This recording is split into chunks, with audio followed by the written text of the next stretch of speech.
सुखकर्ता दुःखहर्ता वार्ता विघ्नाची दुर्वे पुरवे प्रेम कृपा जयाची सर्वांगी सुंदर ओटी शेंदुराची कंठी झळके माळ मुक्ता फळाची जय देव जय देव।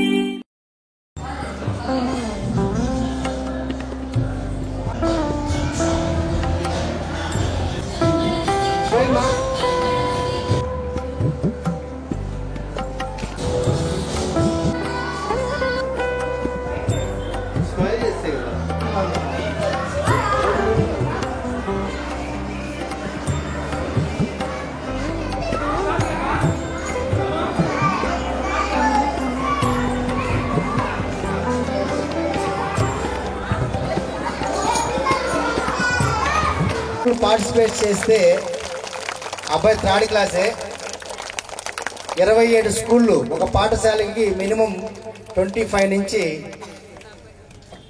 35 మెంబర్స్ స్టూడెంట్స్ పార్టిసిపేట్ చేస్తారు.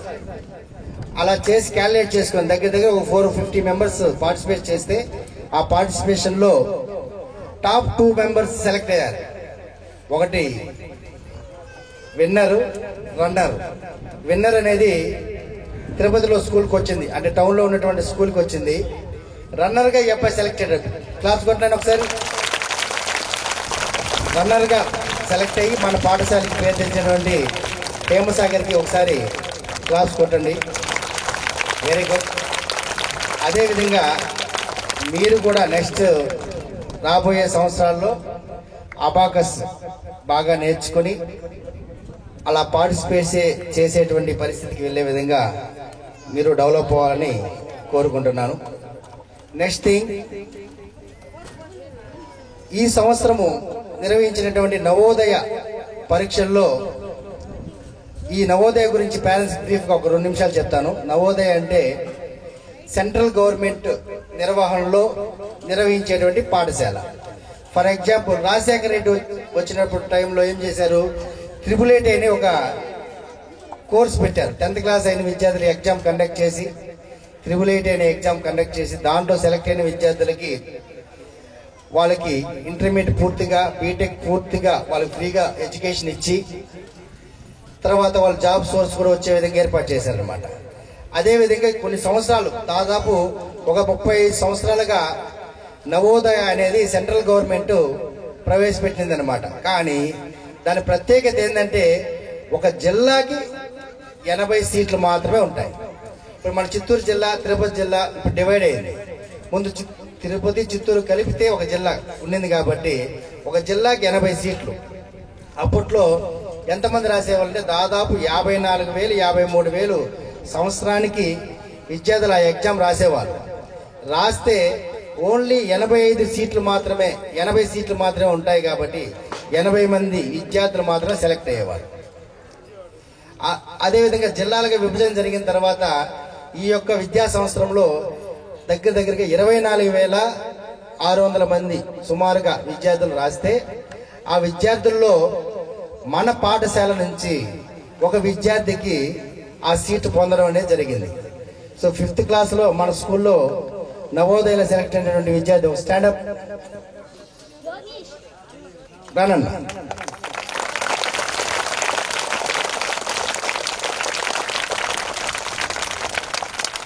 సో ఈ అబ్బాయి అంటే మన జిల్లాలో 80 మంది విద్యార్థులు మాత్రమే సెలెక్ట్ అయ్యారు. ఆ సెలెక్ట్ అయిన దాంట్లో మన పాఠశాల విద్యార్థి కూడా ఉండడం అనేది నాకు ఎంతో ఆనందంగా ఉంది.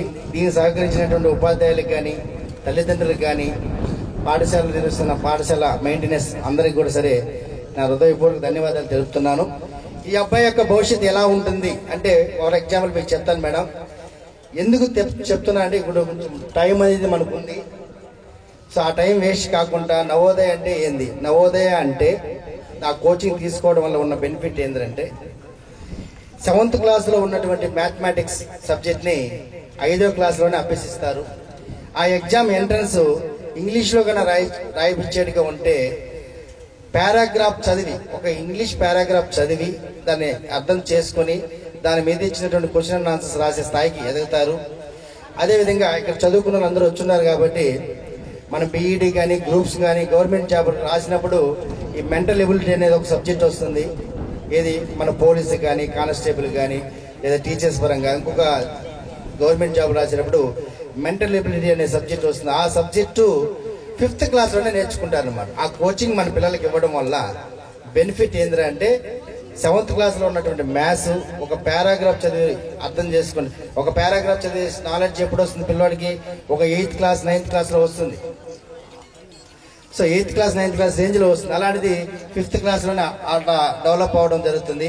ఈ మెంటల్ ఎబిలిటీ లైఫ్ టైం ఉపయోగపడుతుంది. ఒకటి నేను చెప్పేది ఏంటంటే ఆ కోచింగ్ తీసుకోవడం వల్ల నేనేమంటానంటే మేడం, ఈసారి ఎంతమంది అమ్మా 48 మంది విద్యార్థులు మన పాఠశాల రాశారు. సో ఇప్పుడు 48 మంది పాఠశాల పేరెంట్స్ ఒక ఫీలింగ్ ఉంటుంది. ఏమంటే ఒక అబ్బాయికి వచ్చింది 47 మంది రాలేదు. డిసప్పాయింట్ అనే టాపిక్ ఏమీ లేదు.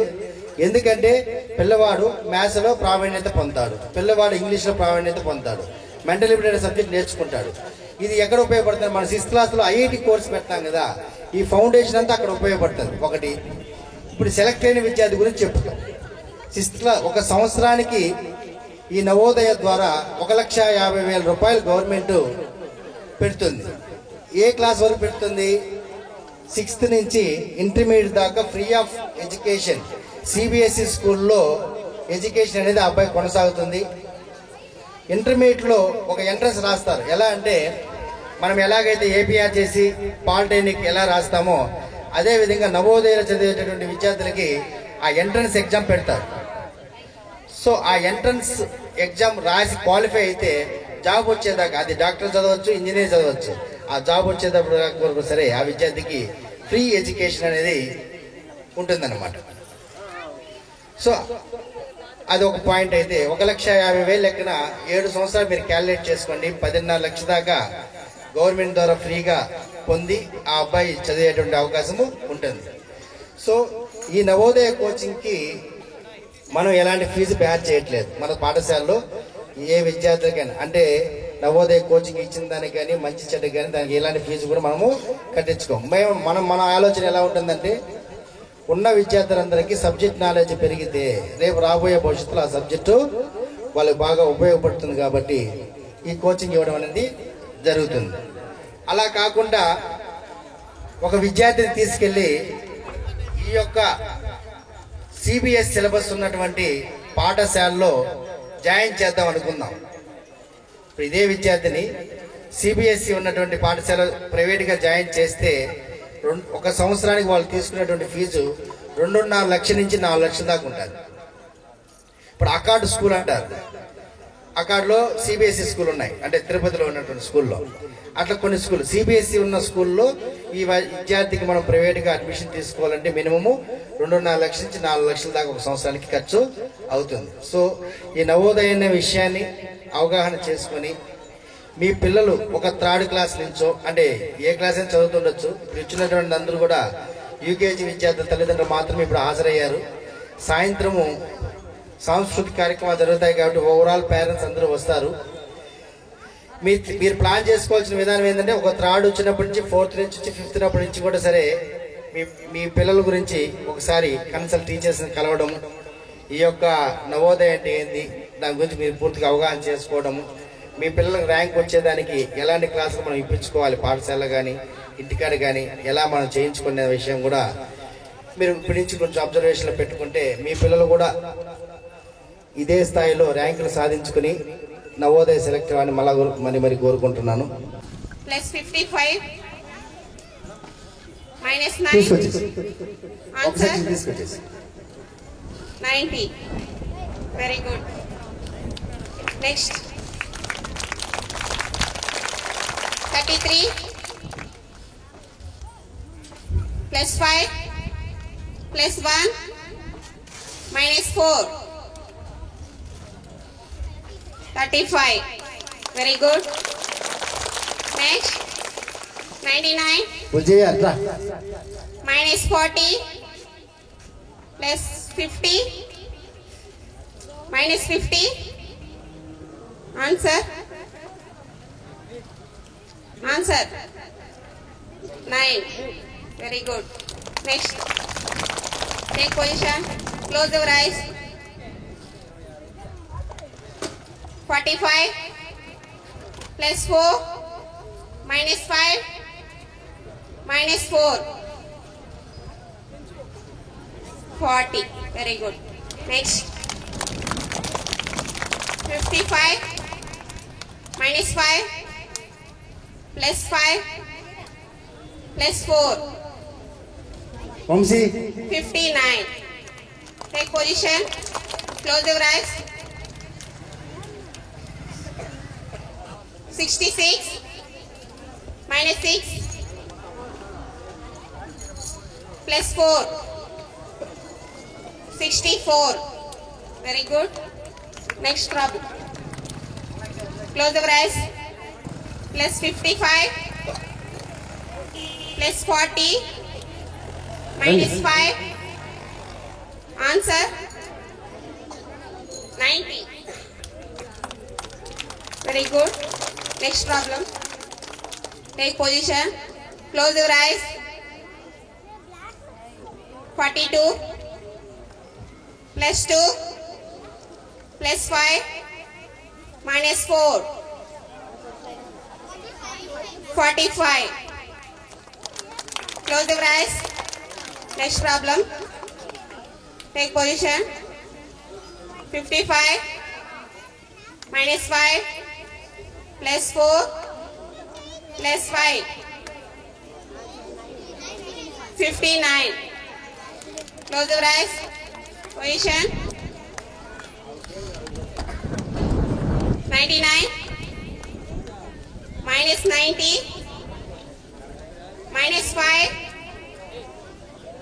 Answer 4. Very good. Next problem. మా యూకేజీ ఒక సెక్షన్ తీసుకురండి అన్న. 55 plus 40 minus 5 plus 4. 94. Take position. Close your eyes. 33. ఆయమ్మ ఎవరమ్మా?